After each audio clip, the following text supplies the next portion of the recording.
Jeez, that whole time we were live and all you guys were seeing was my intro and exit screen. That was horribly useless. I wish I would have noticed. Hopefully that doesn't roll for too long. I'll see if I can cut it out in the beginning. Welcome, Bear family, everyone alike. Very excited to be here today. Our Sundays from now on are going to be live stream. Yes, that's right. The internet is fast enough now.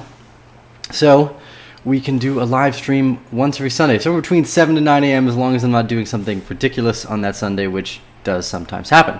So for these Sundays, we're basically going to be doing an Ask Me Anything. We'll share our thoughts, our market outlooks. We'll take a look at tokens that you guys are interested in. I'll make sure that I actually am sharing the screen I would want you to see first, right off the get-go, instead of the exit screen. It's probably a bad way to, hey, let's start the show by exiting the show. Great move, Tio. But the point of this, I guess, really is the community, the live streaming stuff that we've been doing since early 2017 was just so much fun. It was one of our favorite ways to chat with all of you guys. So I'm glad to be able to have that internet speed back.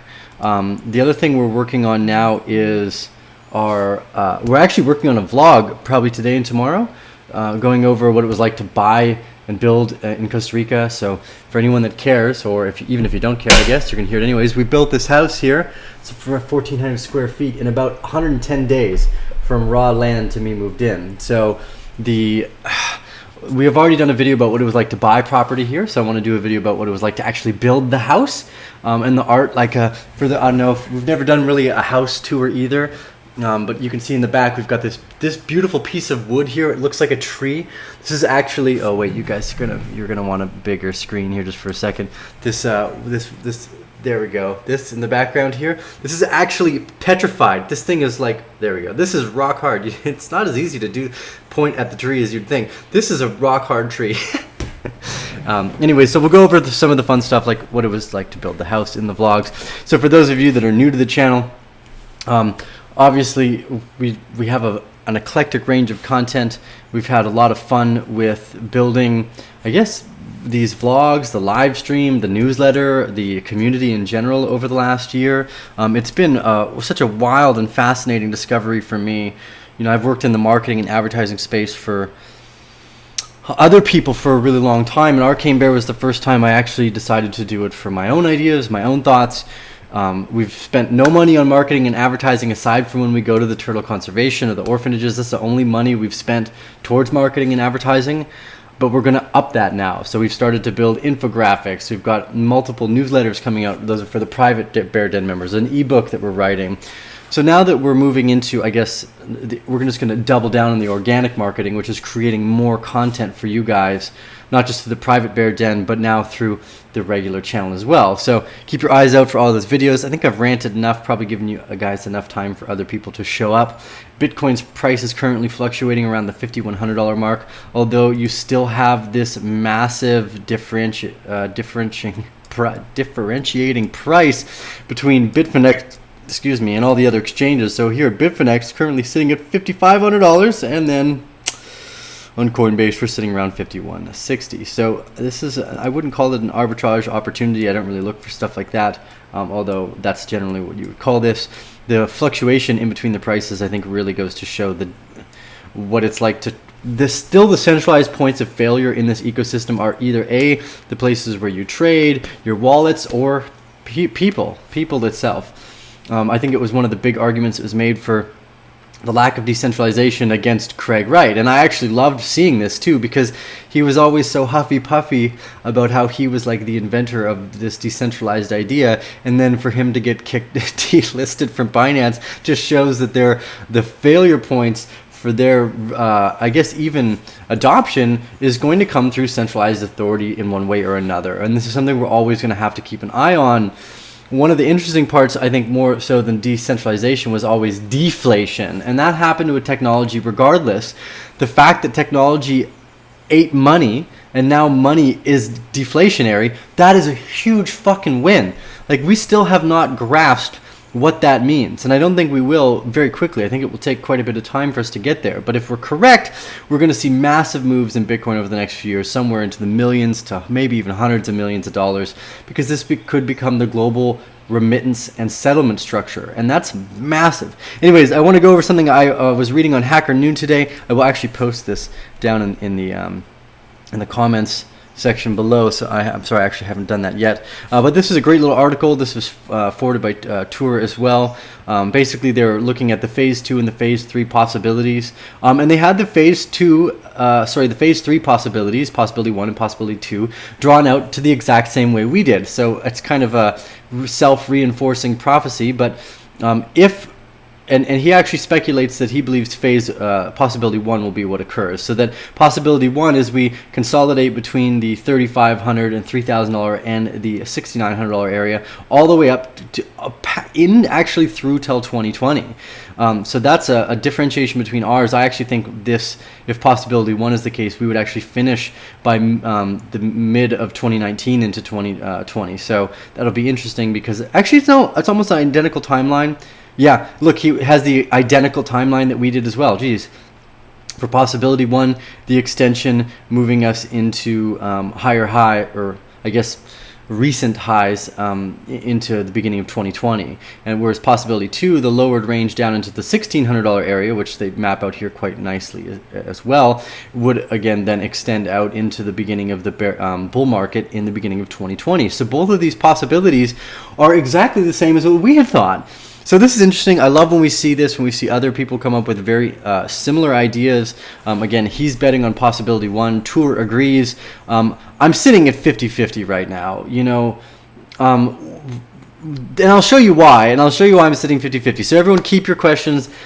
Please remember to re-ask them. I will get there to the live screen in a second. But this is a little disturbing. Okay, so this is the S&P 500. So for those of you that have been following the Bear channel for quite some time, we've always been interested in what the stock market is doing, and it is now bumping up against its previous all-time high. And there is no other time in the stock market that we see, and for those of you that are about to get the newsletter, you'll know exactly what I'm talking about here, but there's no time when QE and the rising, I guess, of the stock market had not aligned. That's the only thing they had done. So they were dependent upon each other. So the fact that we see this massive gain in the stock market just makes me ask the question is, are they printing money without telling us? And you might say, oh, they would never do that. The Federal Reserve, you know, they would always tell us if they were going to do QE. But why would they have to? The Federal Reserve itself was instated kind of in the snakish grass in the dark of night to begin with. Why would they go out of their way if it was in a dire straits moment to tell anyone that they've already turned the printing press back on and we're actually buying up the illiquid assets that made the stock market look so healthy in the first place? And the other ridiculous thing is now the dollar's higher. The dollar broke out of the triangle that we had been watching. This makes... Okay, so we had been watching this breakdown in the triangle, and we said, hey, look how many times the dollar stepped up against 97 points. And then, bam, just the other day, as the stock market started to return, the dollar jumped up above this very heavy area of resistance at around 97 points. So now we have a strengthening dollar and a rising stock market, which makes no sense. Neither of these things make sense. So the real question of how far can we kick the can down the road might be on the table. So what I'm trying to get back to is the reason for a bull case, why I'm sitting 50-50. If they've just turned on the printing press, aren't really telling anyone, and because of that, they can get away with the Wile E. Coyote running over the cliff, not looking down, and instead of falling because he has not looked down, he just keeps running until he gets all the way to the other side of the cliff, which in this point would be Bitcoin. So if Wile E. Coyote is able to run across the cliff and not fall simply because he does not look down, then we might be in one of those places where, okay, sure, let the bull market start, right? Because they're just going to keep printing money and it's going to flood into absolutely every corner of the market for the next few years. And that means you're going to see the stock market and the dollar do well. This doesn't make any sense, but this seems to be what's happening. So look, can't always win, right? Sometimes I guess the herd doesn't look down, and even though we should be falling face first into the ground right now, because no one knows what's wrong, maybe we don't fall. Maybe they just keep printing us into oblivion, and maybe that can go a lot further than I ever imagined. Anyways, that's my current thoughts and sentiments for this morning. I want to jump into a few of your guys' questions. That was a great article. Like I said, I will post that up above, so hopefully everyone can dive in and take a look at this as well. So let's take a look at some of your thoughts and questions. We'll go from there. Do you have any thoughts on DGTX? I do not know what DGTX is. DGTX. See, this is the thing with the crypto space. We go to CoinGecko. Digitech Futures crashes 70%. Digitech Futures is a non-custodial cryptocurrency for futures exchange with a $20 million market cap. See, this is a small company, right? $20 million ain't jack shit. So these are the small cap ideas that can fluctuate massively. Yeah, this is a massive drop, right? So, wow, it's a massive drop very, very quickly. I have no idea why this would have occurred. I try to stay away from futures, and this is basically looks like the same thing that Hedge was trying to do, which is they buy pockets, but who knows? They could have been entirely illiquid to begin with and not a soluble entity. I don't know. There's no real tracking or education. There's not enough.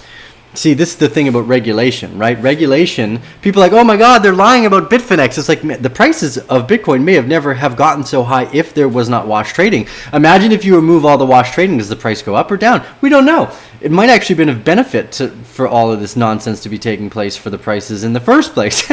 Printing random amounts of Tether. It probably is what brought us to such crazy highs. Manipulation works to the benefit and to the downside. That's why you ride the waves. You do not try to stop them. Anyways, that's my side point for that. I don't know what Digitex Futures is, but that's my current rant on it. Just at least what I can see from the top of the news. I could look a little bit deeper because you guys did ask. Digitex non-investment advice. I wouldn't suggest anyone. There's a commission-free non-custodial markets. Yeah, I'd stay away from stuff like this. Why would you even want this? You can have custodial arrangements for your own bit, right? It's called a ledger wallet or a Trezor wallet. Or how many of you guys remember this? Did any of you guys ever have these? Oh no, where is it? Hold on. I swear. Yes. These were the original ledger wallets. Who remembers this? The original ledger wallet. They're like snap around bracelets. They're the coolest shit ever. I wish we still had these this still worked. They outdated the software, so all of those ledgers actually went I guess extinct basically, but they were super cool. These were the first Bitcoin wallets you could buy from Ledger. And I remember making photo posts on Instagram kind of jokingly when they first came. I was like, oh, the new gangster bling. Oh Jesus. And here we are now, 2019 rolling into 2018. So that's my thoughts on Digitex. Why would you need custodial futures agreements when you can just do it yourself? That's a hard thing, I guess, for some people, but anyways, side thought. Okay, let's take a look at some more of your guys' questions. We'll leave this widescreen thing open too. Bill Schofer says, read The Creature from Jekyll Island. Yes, I agree with that. That is a fantastic book. I forget who the writer is, but it's a great read. It's quite short as well. No need to... you don't even need to read it all, really. I think the first, 30 pages of the 50 kind of really give you the understanding of how covert the creation of it was. And I think that's enough to get most people worried, that it was created under the dark of night on, what was it, New Year's Eve or something like this. It's pretty much like a smash and grab. Okay, Jonathan Burke says, I love your work. Big thanks for all your time. I appreciate that. Thank you very much, Jonathan. Randall Cox says, Krotz says XRP is a joke.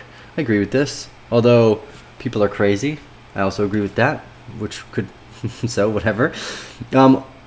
Let's take a look. Covering the points. Okay, QKC. I don't even know what QKC is.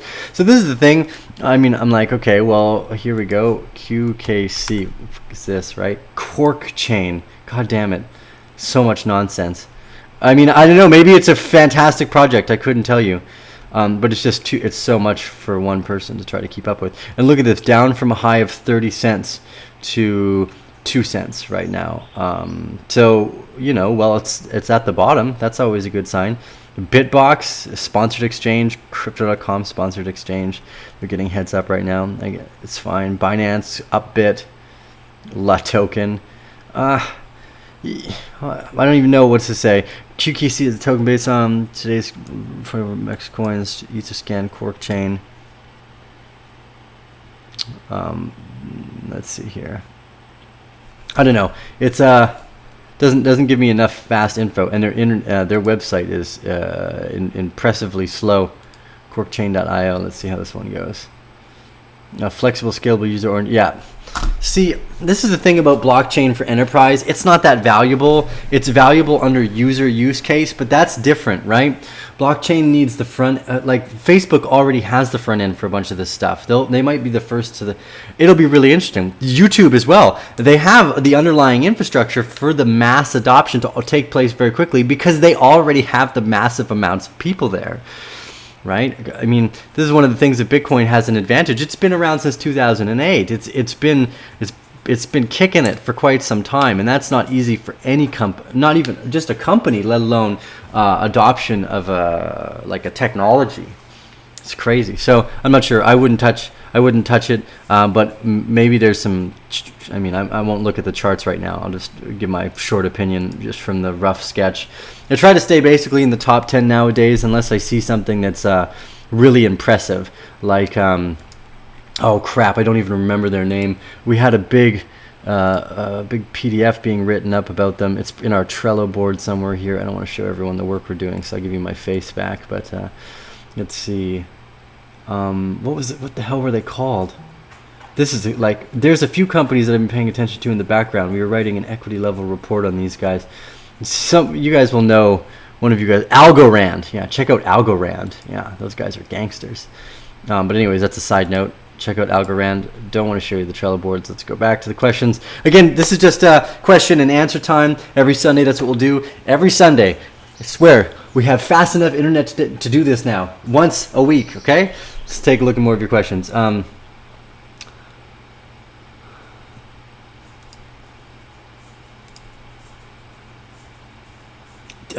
C. Gale says, if BTC price goes to $100,000, what do you think Litecoin price would be at? You know, it's okay. This is actually a great question for Litecoin specifically. Not because there's a relationship between them inherently, but because there seems to be. The price relationship, especially if you look at Bitcoin's price to Litecoin, not US dollar, which makes a very different story. You can see here that it's maxed out at around 0.5. It maxed out one time at a 0.05 of a Bitcoin, right? So I don't think that Litecoin is going to break into impressive new all-time highs. It's a currency. It's a currency money. It's like a mixture of the two, right? Bitcoin looks like it's already taking the place of money, which is supposed to be a stable store of value. Now, the stability in that doesn't exist right now because we have no idea what real value is, because we use paper fiat currency, which has no value. So if we ever try and find true value for what's something that's inherently deflationary and not monetarily controlled by anyone, could be ridiculous. It could be in the tens of trillions. The only chart that I've ever seen that is remotely close is what happened in the Weimar Republic in the early 1930s, and the relationship between gold and the franc, the Republic's franc at that time. That's the only chart I've seen that's to do that. So in relationship from Litecoin to Bitcoin, it has not yet exceeded 0.05 of a Bitcoin. So it has not ever got to like a quarter of the price. As you can see here, you have multiple times it's even tried to go past 0.02 of a Bitcoin. And that might make more sense later on down the road if Bitcoin's worth trillions of dollars or something, and Litecoin is worth still 0.02 of that. It's a massive gain, right? I mean, I don't want to pretend to do the math on it. And the $1 trillion place mark there is absurdity. But it may be that this does go into the realms of absurdity. It's not out of the question yet. I mean, this is the whole point I was making with Wile E. Coyote running off the cliff. We've actually been in a layer of absurdity for quite some time already. let's see, take a look at a few more of your guys' thoughts here and questions. So again, smash that thumbs up. If you guys are new to the channel, please subscribe. I'll do all those fun things. We do have a private newsletter and a free one too. Apparently we're going to send that out this month. I'm not sure what it includes, but we're just massively pushing out content right now. So please join our Telegram channel in the links below. We just love growing the community. That way there's more people to help other people, and that is good for all of us, and that's really what the Arcane Bear is about.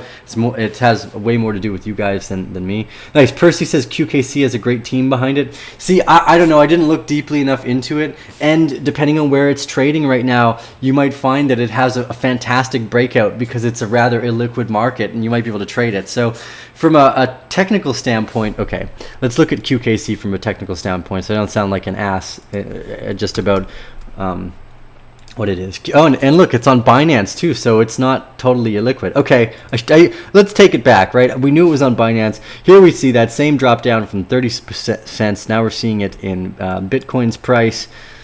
Yeah, it's right near its previous lows. It's broken down on the daily. Let's see where it's sitting on the weekly. On the weekly, it's still broke. I wouldn't touch it yet. It's quite low still.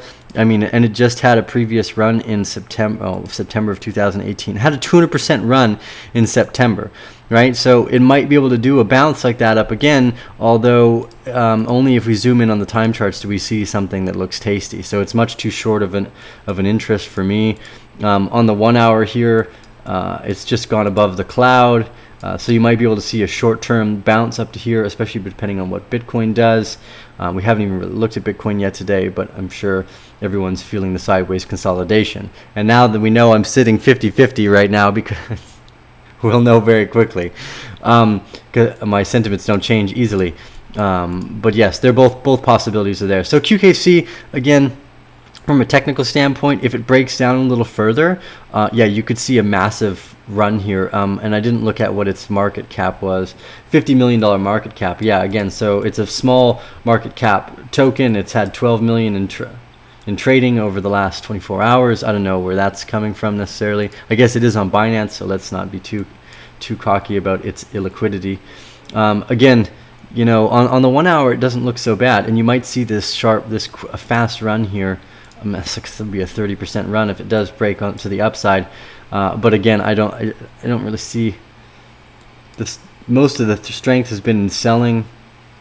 Anyways, we'll leave it at that. If any of you guys have any thoughts and comments, join the Arcane community Telegram. We can chat more about QKC back there if some of you guys are trading it. Anyways, let's jump in and take a look at a few more of the questions. Derek says, I know you're from Canada. What's your thoughts on Godin guitars? Okay, that's a great question. I fucking love Godin guitars. By the way, shout out to Godin. This is their nylon string solid body series. It is an absolute beautiful instrument. This thing's probably super not in tune right now. And look, I was playing at a music festival about 3 years ago, and someone backed onto my guitar while I was packing stuff up at the stage, and it didn't break. Like, the body is solid enough that the car only busted the top bit. Like, I got stop driving. Oh yeah, it's not in tune right now, but that's okay. I've actually been playing the Martin recently because I needed a steel string, and this is only nylon. But Godin has been one of my favorite guitars for many years. All hand assembled, and they also own a few other really good guitar companies. I forget, Siegel. I think they own Siegel as well. Anyways, nice eye on the Godin, one of my favorite guitars. Totally nothing to do with cryptocurrency, but if you're a beginner guitar player and looking for a guitar, my suggestions are definitely a Godin or one of these little baby Martins are beautiful. Okay. Let's take a look at your guys' questions here. Do you think TRX hit bottom, or can we go lower? Any ICX news in regards to Litecoin? Shouldn't it simply because of the halvening on August the 5th? No, we don't. The halvenings are interesting. Yes, I do suspect it will help it go up, but we're fighting Bitcoin's price here. So Bitcoin's going to lead the way. If Bitcoin goes down, I believe it'll do the same thing to Litecoin, regardless of the halvening, because it's an ecosystem of the blockchain in general that seems to be what's of interest to people. EOS, yeah, we've actually been watching EOS. It's getting closer. We actually have a big part of our private newsletter that comes out that's a deep dive into EOS. It's like a 20-page write-up. It's fantastic by our legal counsel. Brilliant piece. We're excited. Everyone in the Bear Den, get excited about the newsletter and the deep dive. You guys are getting so much content. We're just pumping it out. Okay, so Tron, you guys wanted me to look at Tron, EOS, and, oh wow, there's a lot. Icon, ADA, ONT, NEO. Okay, BNB, I'll take a look at everything. Again, remember, everything that we're about to look at right now is, first off, not financial advice. And we're comparing it to Bitcoin. So we have to remember that the leader is going to do something here soon, and we need to keep an eye on that in any trade. So I exit trades very quickly if Bitcoin looks like it's about to teeter-totter in a particular direction, because it means more to me than the small cap tokens. And when it moves, its wake usually wipes out all the other tokens. It's usually safer and easier just to be in Bitcoin at that moment. Now, it doesn't mean you can't play the waves. Like we had Raven up at 600%, Engine brought in a few 100%. Like there are a bunch of tokens that did really well in the last little while for us, but that were off of the stability to some degree of Bitcoin. So when you find that conjunction between the two, that's when it's our favorite time to play. If Bitcoin's being volatile, we usually just wait it out in Bitcoin, unless we think Bitcoin's going to move south, and we try to look for something a little more tangible, whether it's business, property, moving assets into assets. Okay, so let's start with BNB because it's at the top of our list, to Bitcoin's price. Let's move out on the daily. Let's only look at these mostly on big time frames. Wow, beautiful. Look at this. So this is one of the interesting parts here. Look at this cup and that short handle that it made. I remember this. This was a beautiful cup and handle. BNB, nicely done. And it looks like it made the extension. So just for fun, guys, for those of you that don't know, when you have cup and handles that extend like this, they're beautiful. For any of you that followed the EOS trade that we had, where we nailed the top of EOS, like it's very rare that you get to be able to call that with that much technical stability. But the cup and handle here can actually quite often be a very strong format to look at. So the cup and handle usually extend 100% of the cup itself. Now, so here you saw a perfect extension of that cup, and then you've seen actually almost a further breakout, because we are also speculating that this might be a wave 1, and then now a wave 3, with the potential more sideways movement into wave 4 for Binance here as well. So it'll be interesting. I don't know. Its previous all-time high, at least in Bitcoin, was 48,000 satoshis. If we scroll in here on an hour, we'll get a little clearer picture of what's been happening just in this short little time frame. We'll move this as well. Yeah, Binance. See, the interesting thing about Binance is because the exchange isn't going to go anywhere. They've got a great business model for this token. Now, I will definitely be one of the first people to say that I was a little arrogant to how well this would perform. I did not think it would do this well. I remember when I bought a bunch when they were at 9 cents, and I sold them at a few dollars. But I was like, oh wow, this is way too high. I wasn't paying attention. So Binance has done very well with their platform, with their token, with their community. I'm actually very impressed. I've changed my sentiment towards this token, and that's why it was added to a consistent charting basis for us, because I ignored it. I caught some of the first little bit, and then I looked away, because I didn't give it enough time. So anyways, the point of this is my sentiments towards Binance has changed over the last few months. Again, when I originally entered, it was very, very cheap in beginning of 2017 when Binance first came out. And when Binance first told me my trade had succeeded, I was like, what? And I went back to Bittrex. My bad. That was my bad, CZ. I made that mistake. Whatever. Anyways, funny story. So, I suspect we'll see a lot more momentum out of Binance. Does it actually continue and create a fourth and fifth wave here? Very, very likely. And it seems to move rather in irrelevance to Bitcoin. So it's reached new all-time. It's been reaching new all-time highs here since. Oh, I don't have my months written anymore on the day. Let's see. Since the beginning of February, it's been pounding in new all-time highs versus Bitcoin. So again, I'll keep my eye out on a retracement, probably 33,000 Satoshi mark, and then higher. But it could just keep going. If you see the difference in the first few waves that it made here in its previous extensions, they were very, I guess, let's say well marked. Is that what you want to say? Well marked. Anyways, I do suspect here you had a 1, 2, 3, 4, 5. I think we'll see more sideways consolidation, but again, Binance has kind of it baffled me a little bit, but that was mostly because I ignored it. So it's hard to say. This is a token that I definitely didn't get enough credit to, especially back in the beginning of the year, because there was a nice downtrend here. And this cup, this is a beautiful cup too. And I love cup and handles. They're such a beautiful play. And that's why I was a little disappointed about Litecoin's break of its cup and handle. And it actually may still perform that here. If it doesn't break below this area and Bitcoin keeps going up, I'll say that this was the handle. But for now, I consider it invalidated. We'll have to keep a closer eye on Litecoin too to see what it does on this EMA. But because we're looking for a volume close below it for a bearish signal. Okay, well, you guys asked for Icon and EOS as well. So Icon, we've been watching because it's been an area of consolidation. Again, we had a really quick bounce for around 10% the other day, but still hovering around the 236 line. This is actually a fairly good sign. It could become quite a bullish token. Again, remember this is a Korean company, and they have a lot of adoption in Korea for this type of stuff. So if they're able to enterprise solutions in that area quickly, we could see a big shoot up. And look at our previous retracement values. I mean, this is just absurd from the top, 1,000% from the top.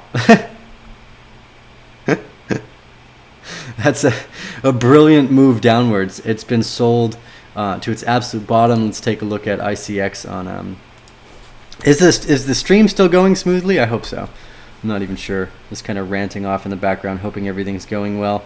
Icon ICX. Here we go. 168 million. Nice. So it's a medium. Getting into the medium cap coins. What was its coin number? Just. ICX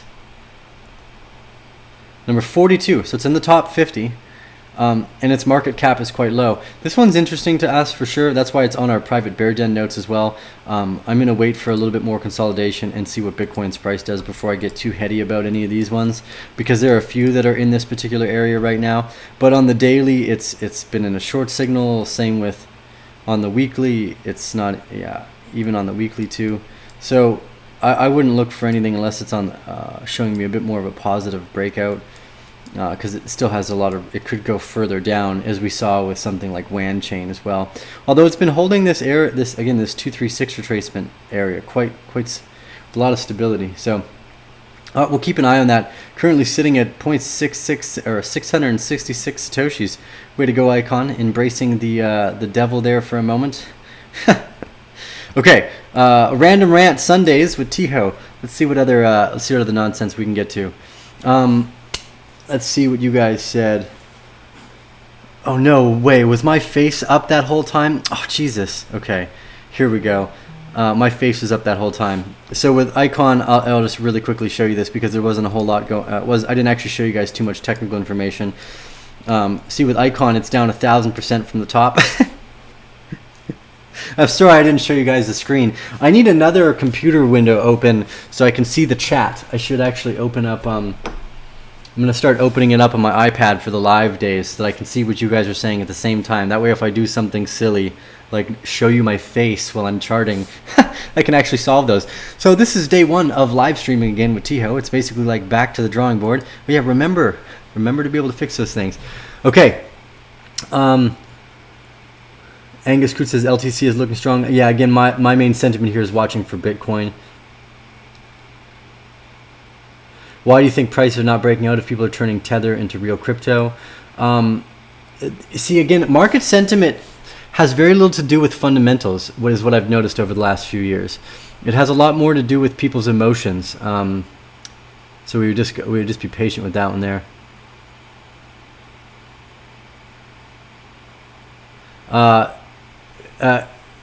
DeVries here says XRP is the standard. Get woke. I think by get woke he means go put your sheep clothes back on and go to bed. Because XRP is not a standard. Sorry, Bitcoin already took it, dude. You have no idea what you're talking about. And I look forward to watching this progress and then XRP being left in the dirt. Banks won't make it through this. And if you want them to, you're on the wrong side of the game. You don't belong here. You belong trying to get a job for Goldman Sachs or something. That sounds like an yeah, not our friends. Let's see. Is it risky to have funds in Tether, or is it just FUD? Oh yeah, we've been stating not to use Tether for the last few months. I didn't like Tether just because there's so much riffraff talk about it, and riffraff talk to me is rumors are as good as facts. It's just not. It's not the way to go. And also, yeah. By the way, too, we'll trade XRP if it looks like it gets into a nice range of consolidation, because I don't really care. But I'm not interested in it for what it can do. It's a piece of garbage in my viewpoint. Nice. 1040 says, what about those 1 minute creative videos you're doing? Oh, I have a few of them actually already done. I'm just not allowed to release them because the girls want me to release them when they release them, if that makes sense. So I've been doing them for some short videos for models in my spare time. Kind of a hobby, I guess you could call it a hobby. So I'll be doing more of those, and I'll be doing the vlogs again too, so excited about that. Let's take a look at more of your guys' thoughts. Raven. So we closed out our Raven positions around 1150, and we're looking for a re-entry. It did have a nice spike back up. So here, can we see Raven? Raven's one of our long-term favorites as well. It's going to sit in the den, and we're just looking for accumulation areas. So we closed it out for a few reasons. We started to break through the cloud here, which is not a great sign for us. And on the daily, it's been closed for a while, and we're bouncing right off the bottom of the cloud here too. And we're actually closing with volume into this moving average right here. So I think this is we're going to want to have to watch if this gets hammered down below this EMA line here. Then it'll be interesting to look for a re-entry point, maybe somewhere around the 800 or even the 700 or 600 Satoshi mark. Again, if we look at the previous wave extension because we've traded this one before, I remember when I sold everything between 700 and 800, and people are like, "You're crazy! It's going way higher." And then it came all the way down to 250. I think we re-entered somewhere around 400 because we thought this was going to be the bottom. We actually had stated that we thought that would be the bottom months in advance. Months. Yeah, months in advance. Jesus, what was this? Between October and end of December. Yeah, that's months. Jesus. Time flies when you get old. Anyway, so with this wave, what was the full extension retracement here? So again, past and present don't entirely repeat themselves, but we see this is why I aimed at the 400 Satoshi mark. Is this where the 236 line was? But we actually ended up butting up all the way to the bottom of the previous wave one here. So if that's the same thing, if we do the same thing, we're coming all the way down to 650. For Raven. So that's why I exited the position, although there is still the potential that this is a wave 4 because it is somewhat of a meandering sideways wave. If you look what happened here, look what happened, yeah, boom, right here. Compare these two waves, more specifically this top third wave here with this wave as well. So here you have a 1, 2, 3, and let's draw this out with the Elliott wave retracement. Where's Elliott? It doesn't really matter. Corrective wave. So the Elliott corrective wave, we saw this nice ABC retracement profile, right? And we're seeing this right now. So it becomes a question of what's the ABC retracement. Somewhere between 800 and 600 is most likely. Yeah, it could even go as low as 550, something like this. It really depends. Bitcoin is going to be the leading indicator for all this. But Raven has had so much momentum in it. I mean, this run here, just in a very short period of time, you had a 43-day movement for 600% return. That's absolutely insane. Why would you ever take your eyes off something that does that? And it's not the first time it's done it. That's the second time. The first time we did it, it was 300%, and it was actually a little higher than that. I remember it being a little higher than that. I don't think we have because we were purchasing it before it actually went live on Binance. Anyways, keep that in mind. Raven's got a lot of momentum behind it. let's take a look at a few of my guys' questions, and then I think we'll jump off there. Hey, check out Digibyte. Digibyte, sure, people keep asking to take a look at Digibyte. Boom. Okay, we'll take a look at Digibyte. Sounds like a good call. You guys are all asking for it. Not gonna, so I don't even have it loaded up here. On Bitfinex, Bittrex. Oh yeah, it's not on Binance yet. Stupid Digibyte talking shit about Binance. Why would you do that? It's just stupid. Who cares? That's the whole point. Yeah, well, decentralization, it's not here yet fully. It's gonna take a while. Okay, so let's take a look at Digibyte. Down at 210 satoshis. Hey, it's actually pretty much near its bottom consolidation area. Bittrex. That's all the data? Really? No. Oh, this is Bitfinex. Okay, sorry about this, ladies and gentlemen. We want to find more data for Digibyte. Digibyte to Bitcoin on Bittrex. That should do the trick. There we go. Okay. Oh yeah, wow, look at this long wave of consolidation. Jeez, you know, considering how much it's dropped here, let's take a look at the previous highs. We'll take off some of our charting. This is old. They're all old, don't need any of this. Okay, let's chart Digibyte here. Grab the Fibby tool. Let's pull in from medium volume here. Give me a little bit more of a defined range. See, we are actually, it's probably lower than that, isn't it? Bam. Okay, see, we're right in the middle of the 236 line. I would be worried that we could come back down to here, around 157 satoshis. Yeah, I would look for I think Digibyte might come down all the way to 150 satoshis. Again, this is all under the back of whatever Bitcoin decides to do. So we'll be keeping a close eye on that. But, you know, this one could have a lot of room for momentum, too. I mean, if you grab here, drag up here. This is a 7,000%. This is a 7,000% gain this thing had, right? Here we go. January of 2017. I remember having a ridiculous amount of Digibyte and selling them right around the beginning of the year. I remember feeling pretty dumb about this, too. I felt really... This is one of the times when I was like, oh... I totally get like the hodl idea, which basically means if you're accumulating something, because I had accumulated it for like I had snagged up a little bit over the course of the beginning of 2017, and then I walked away from it. It's like, well, don't walk away from things you're accumulating. Just keep adding. Anyway, so Digibyte we definitely know has seen really big, massive runs before. Again, that was off the back of the bull market of Bitcoin. Because it's quite it hasn't seen a lot of attention. I would look at 150 satoshis as a re-entry mark, and more specifically, I would probably look for a break of this trend line. Yeah, this trend line here. Yeah, because if it breaks this trend line, well, then it might be a little more interesting, and it actually goes all the way, cuts back through here too. So that's Digibyte.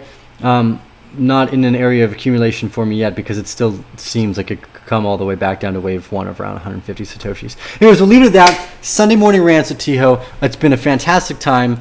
Again, we'll do this once a week.